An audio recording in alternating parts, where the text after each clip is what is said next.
Hello, and welcome back to the Makeshift channel. It's been quite a while. For the past 3 years, this channel has been effectively dead. My last video on the MyQ garage opener became useless after the manufacturer blocked the integration. In that time, the world has been turned upside down by AI. Naturally, my focus shifted from smart homes to various AI projects. Embracing this technology completely transformed my workflow and the way I see the world. But amidst all that change, I spent a lot of time thinking about how to bring my dead channel back to life. Just then, I received a message from a company called LinknLink. They sent me their latest mmWave sensors, the eMotion Pro and eMotion Ultra. In today's video, I'll focus specifically on the eMotion Ultra to show you how it solves the challenges that traditional PIR sensors simply couldn't handle.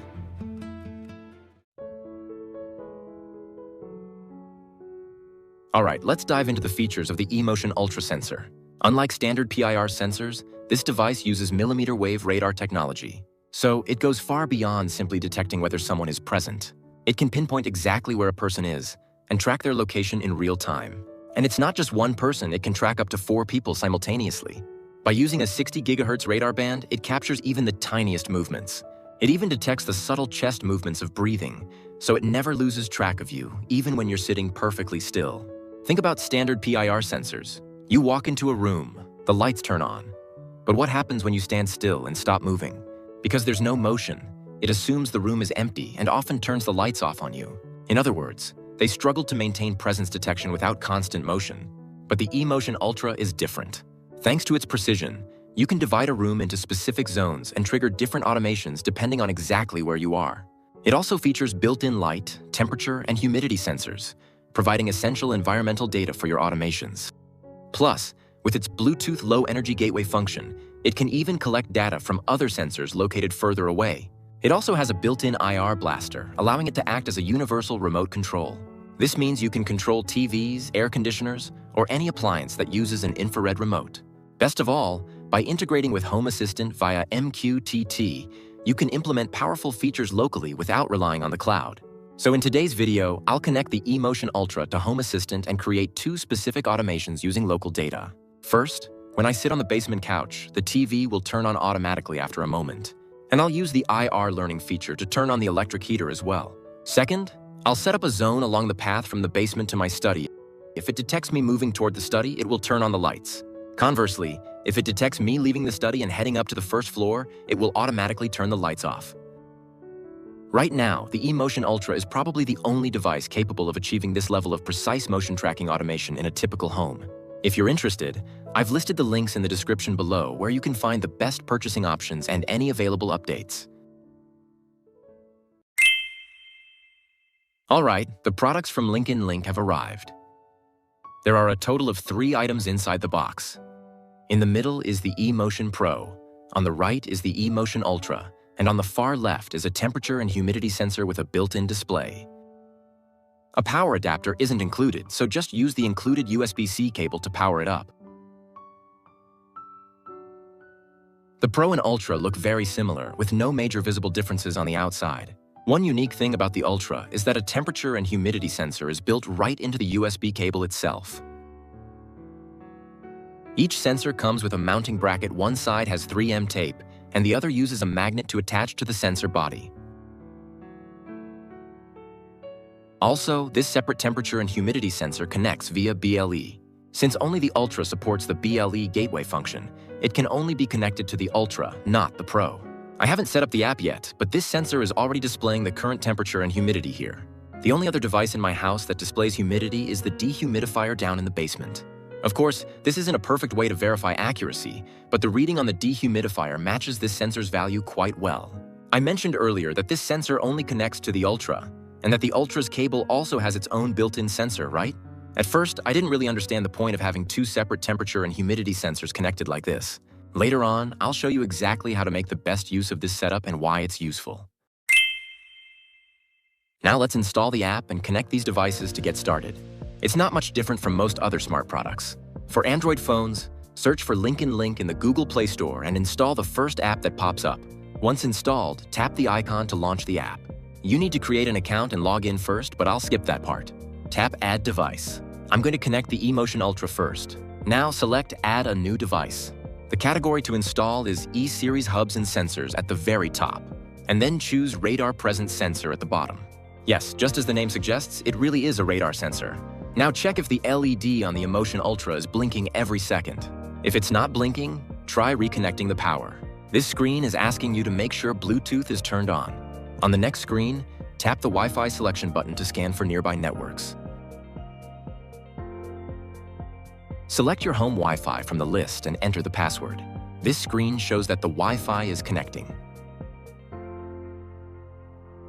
Next, specify the location where the device will be placed. I'll set mine to the basement. Press Save to register the eMotion Ultra. Select that you want to start using this device now. The next thing you absolutely must do is update to the latest firmware as prompted. Please don't skip this and make sure to update it. Once the update is successful like this, it says a new sub-device has been detected, so go ahead and tap Add Now. The location should be the same as where you installed the Ultra, so I'll choose Basement again. What we are installing now is the Presence Sensor, which detects human movement. I'll leave the settings as they are and just press Save. You can just skip past this part.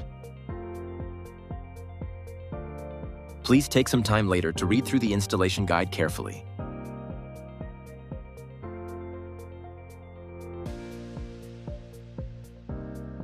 For the power cable direction, meaning up or down, make sure to check your installation environment before selecting. Now the Presence Sensor screen appears, and it shows that a person is currently detected.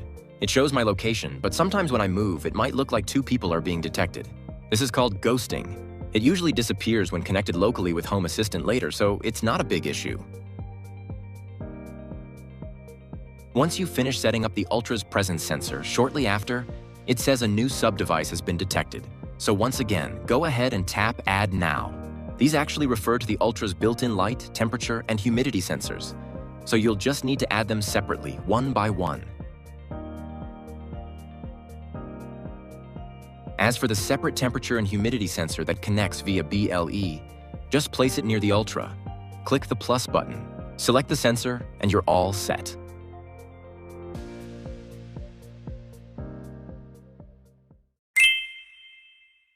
Now, to set up automations with the eMotion Ultra sensor, let's start with the zone configuration. As I mentioned before, the Ultra sensor tracks up to 4 people, and with zone settings, it accurately detects when someone enters a specific zone.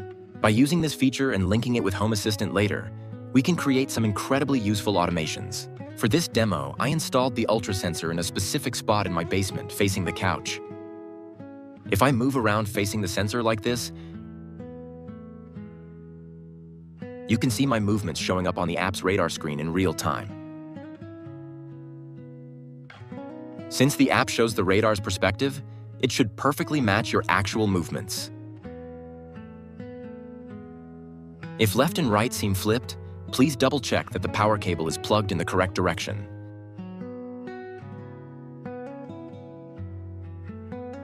Now from here, I'll go ahead and sit on the couch.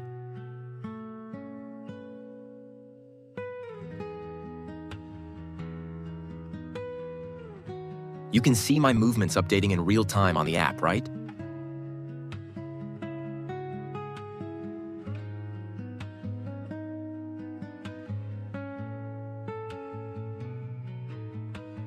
This spot on the screen and its surrounding area will be the zone that determines if someone is sitting on the couch. So I'll go into the app's zone settings and set this area as Zone 1.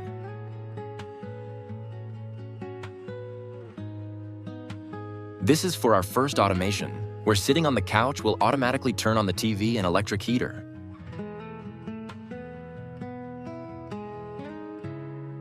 And next up is our second automation. I'll create a scenario where walking across the back of the couch towards the study turns on the lights, and walking back turns them off. To do this, facing the Ultra sensor, I'll set the left side as Zone 2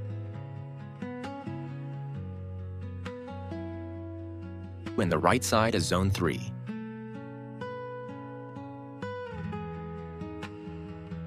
This way, depending on which zone detects someone first, it can figure out their direction and decide whether to turn the lights on or off. Having the same color for all zones can be confusing, so I'll apply a different color to each zone. The final completed zone setup looks exactly like what you see here.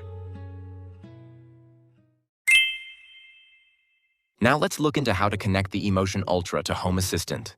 Looking at the official LinknLink website, there's an explanation in the FAQ, and I found a crucial clue. It says to connect it via MQTT. It mentions needing an MQTT broker, and it even says advanced user tip. I took a moment to seriously question if I'm actually an advanced user. While checking the add-ons menu in my Home Assistant, MQTT is definitely installed. And MQTT is sitting right there in the Devices and Services tab too. It shows exactly one configured entry. But honestly, I installed this so long ago and just ignored it, so I was completely lost. I even Googled around to see if I needed hacks, but nope, that wasn't it either. Alright, I think that's enough figuring it out for now. 5 hours later. Okay, now I've completely got the hang of it. The previous page had some info, but another guide on LinknLink's site explains it in much more detail. First off, there is one major prerequisite. You need to have an MQTT broker properly installed. Luckily, I had already set this up a few years ago.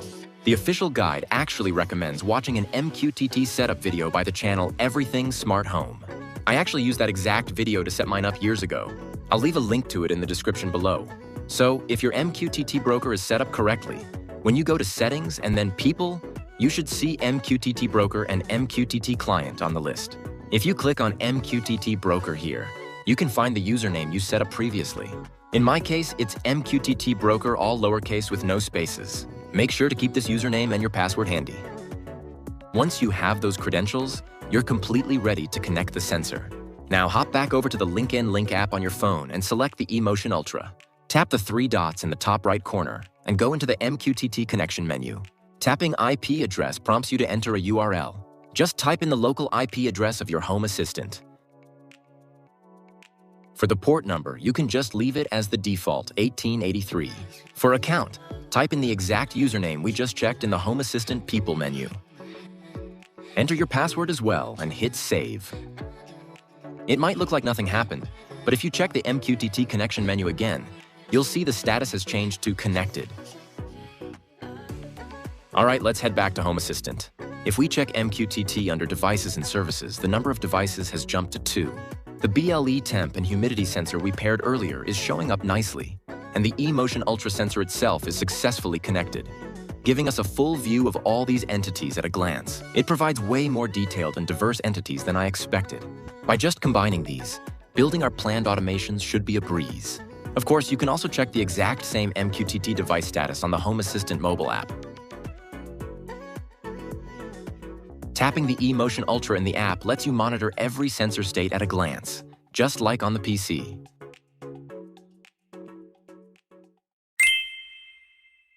The eMotion series sensors come with a built-in IR blaster feature.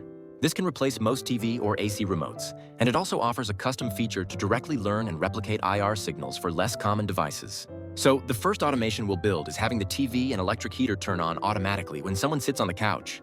Detecting when someone sits on the couch is relatively simple. We can just use the signal of Zone 1 changing from clear to detected as our trigger. Therefore, in this chapter, I'll focus on showing you how the eMotion Ultra's IR blaster fires infrared signals to control appliances based on this detection. What you're looking at is an 18-year-old LG TV sitting next to a 24-year-old original Xbox. To control this TV, let's first select the eMotion Ultra in the LinknLink app. Tapping the plus button next to the BLE sensor brings up a category of controllable appliances. We'll select TV from this list. It asks whether to control it via Home Assistant or the app. We'll choose Home Assistant. Select LG for the brand. Then it asks to enter the model number. Since it's such an old model, I couldn't find an exact match for the model number written on the back of the TV. However, since basic functions like power, channel, and volume usually share the same signals within the same brand, I'll just pick a random model from the list. Then when the next screen pops up, I'll just go ahead and select option 1 most popular right at the top. Now a screen appears asking to test the remote. Let's press the power button to see if the TV turns on and adjust the volume to check if the IR blaster is working properly.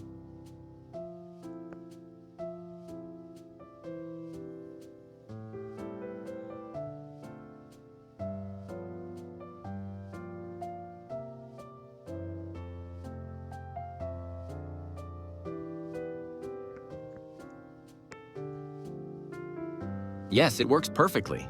Pressing the Works Well button completes the registration. Next, set the location of the device.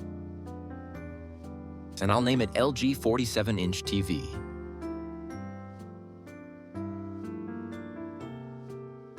Now, this LG TV is registered as a sub-device of the eMotion Ultra. And just like that, the TV remote setup is completely done. Next up is an electric heater from a brand called Lasco that I bought at Costco. It has a small remote on the back, allowing you to remotely control power, timers, and a few other functions. However, since it's not a mainstream brand, I couldn't find Lasco in the app's IR blaster list. So this time, we'll manually learn the remote signals ourselves. Head back to the app and press the plus button again. Select Custom at the very bottom, and once again, choose Control via Home Assistant. Set the location. And I'll name this device Lasco Heater.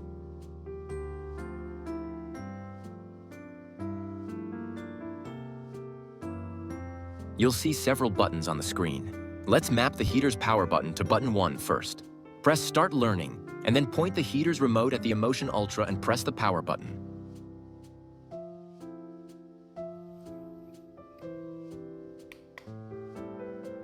A message pops up asking to test if it learned correctly. If we press the button we just made in the app, the eMotion sensor fires an IR signal at the heater, and you can hear the beep as it turns on. Success! The first button is successfully mapped to power, and now we'll set the second button as a timer. When a heater turns on automatically, it's always a good idea to set a timer to prevent dangerous overheating. Using the same method, select button 2 and learn the timer button pointing at the eMotion Ultra.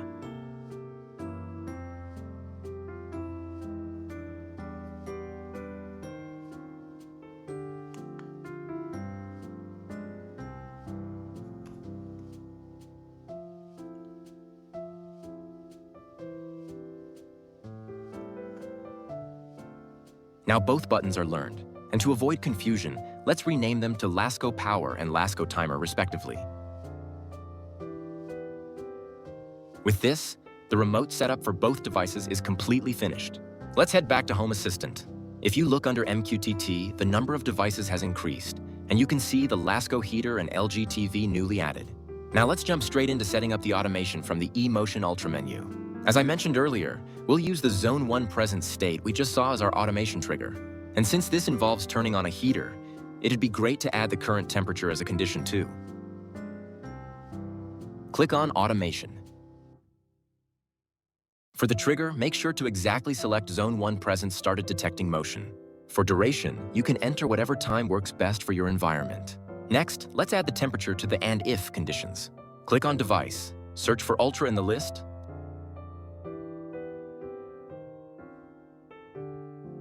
and then choose its built-in temperature sensor as condition. I'll set the condition to trigger only when the temperature is below 25 degrees Celsius. Here's a quick tip. When making this video, I mindlessly used the temperature sensor attached to the eMotion Ultra's power cable. But if you have a separate BLE temp and humidity sensor, placing it near the couch and using its reading would be much more realistic and accurate. To be completely honest, temperature only matters for the heater and has absolutely nothing to do with turning on the TV. But I forcefully grouped them into one condition anyway. On top of that, the power buttons for both the TV and heater remotes are toggles, meaning it just blindly fires a power signal without knowing if the device is currently on or off. So if the TV is already on and you sit on the couch, you might actually end up turning the TV off. It's a somewhat clumsy and impractical automation, but please bear with me, as this chapter is strictly for demonstrating the IR blaster's capabilities. Alright, now the action this automation needs to perform is basically pressing the remote buttons for us.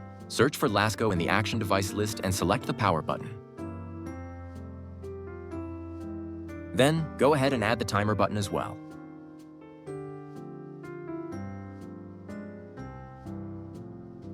Finally, select the LG TV and choose its power button.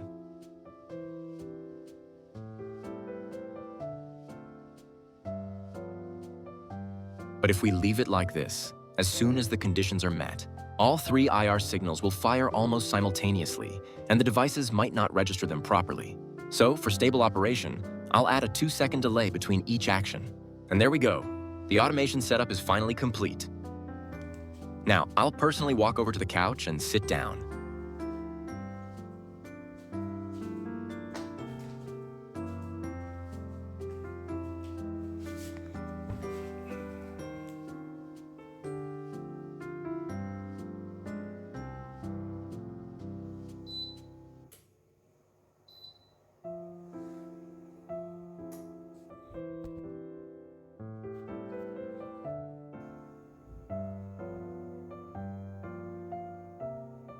After a brief moment, you can see the heater turns on, the 30-minute timer is set, and the TV turns on right along with it. The second automation I'm going to show you is probably something hard to pull off without a sensor that is capable of precise motion tracking and zone mapping, like the eMotion Ultra. What you're looking at here is my basement. The eMotion Ultra is installed right here. People usually walk back and forth between the stairs and the study, passing right in front of this sensor every time. As you can see on the screen, I've set up Zone 2 and Zone 3 side by side. If someone comes down the stairs and walks towards the study, they'll be detected in Zone 2 first, and then in Zone 3. By tracking this directional movement, we'll build an automation in Home Assistant to turn on what we call the coffee light right in front of the study. Conversely, if someone is walking out of the study towards the stairs, the detection order will be reversed. In that case, we'll have it turn the coffee light off. Since the zone setup is already done, let's dive straight into creating the automation. From the Settings menu, select Automations. And go ahead and click Create Automation. Click Add Trigger and select Entity. In the previous couch example, we used the state Zone 1 presence started detecting motion. This time, however, we'll use the target counts entities for Zone 2 and Zone 3. As you can see, when someone enters a zone, the target counts value reacts instantly, whereas the entity representing presence reacts a beat later. We'll set the condition to above 0. With above 0, it reacts immediately to just one person. If we set it to above 1, it would wait until 2 people walked in to react, right?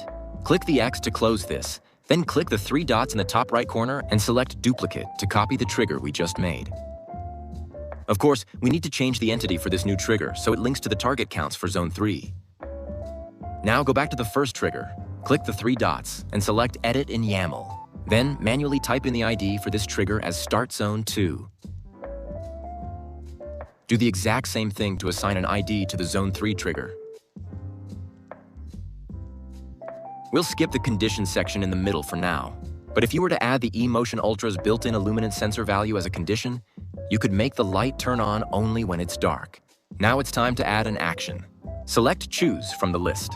By using this Choose action, we can distinguish which trigger started the automation and have it perform different actions accordingly.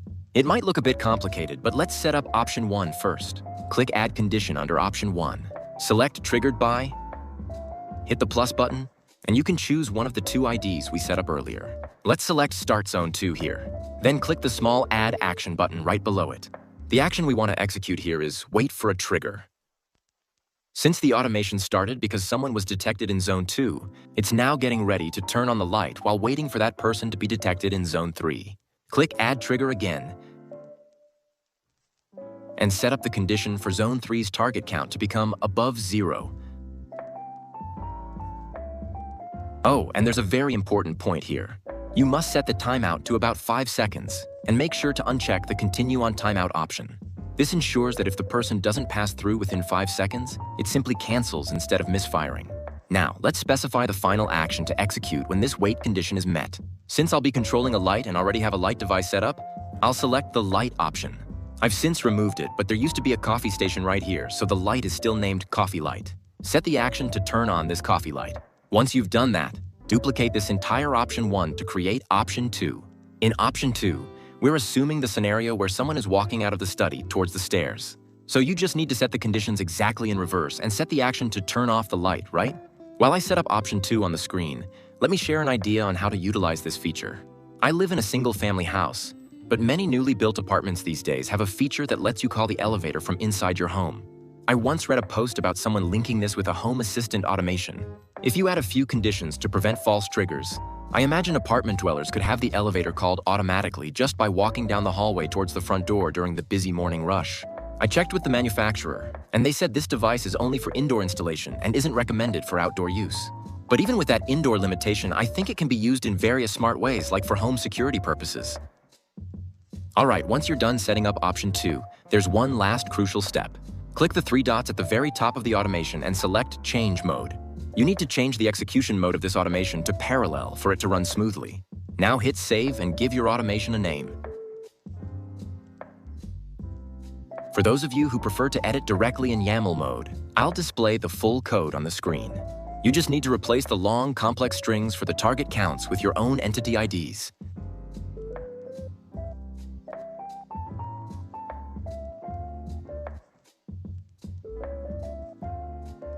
Let's do a quick demonstration to see if it's set up correctly.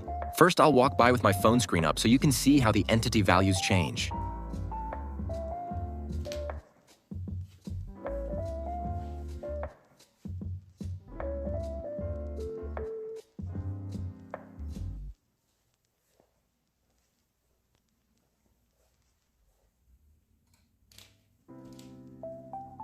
After that, I'll just walk by naturally without the phone.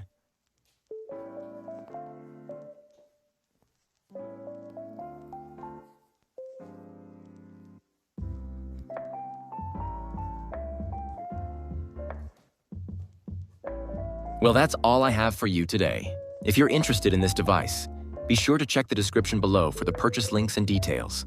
Thank you so much for watching this long video.